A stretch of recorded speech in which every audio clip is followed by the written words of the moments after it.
ગયણાની ધરોહર સમી Barton library સાંસ્કૃતિક વિરાસત છે, પરંતુ તેનો ઉપયોગ થવો જોઈએ એટલો થતો નથી. ઝેનઝીના યુગમાં આ ધરોહરને વિકસિત કરવાનું બીડું બાર્ટન લાઇબ્રેરીના ટ્રસ્ટીઓએ ઝડપ્યું છે. બાર્ટન લાઇબ્રેરીના સંરક્ષણ અને પુનઃસ્થાપન વિશેની માહિતી આપવા યોજાયેલ પત્રકાર પરિષદને કૌરિશ્રી બ્રિજેશ્વરીજી તથા સ્પર્શ ફાઉન્ડેશનના શ્રીમતી હર્ષાબેન રામૈયા અને જાણીતા એન્જિનિયર અમિત લંગાડિયા અને ટ્રસ્ટીઓએ સંબોધી હતી. ઘણી બધી જે સિવિલ સર્વિસના એક્ઝામ્સ છે એની પુસ્તકો છે.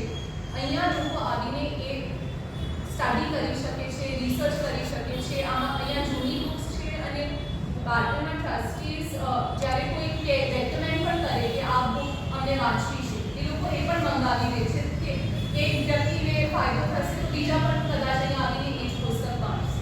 સો આઈ થિંક યુથ ધીમે ધીમે પુસ્તકો દરમિયાન આપને શું શું જોવા મળશે. જેમ કૌશિકભાઈએ કીધું, આપ જ્યારે પણ અહીંયાથી નીચે ક્યાં જતા હો આપ સ્ટોપ કરીને જોઈ શકશો કે શું કામ ચાલે છે.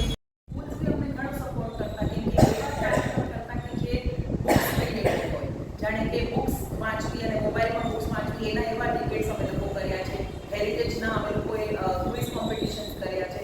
એને લઈને બાળકો ન કેવલ બાર્ટન પણ જે બી ભાવનગરમાં હેરિટેજ સાઇટ્સ છે એનાથી ઘણા બધા વાકેફ થયા. અને ઘણી સ્કૂલ્સે તો એવા બધા પોતાના અસેમ્બલીમાં, સ્કૂલ અસેમ્બલીમાં પણ ઇવન હેરિટેજની વાતો કરવાની શરૂ કરી. એટલે થોડું બધા પોતાના તરફથી કોન્ટ્રીબ્યુશન કરી રહ્યા છે અને આ બધું ભેગું થઈને એક સરસ અમને હેલ્પ થઈ રહી છે.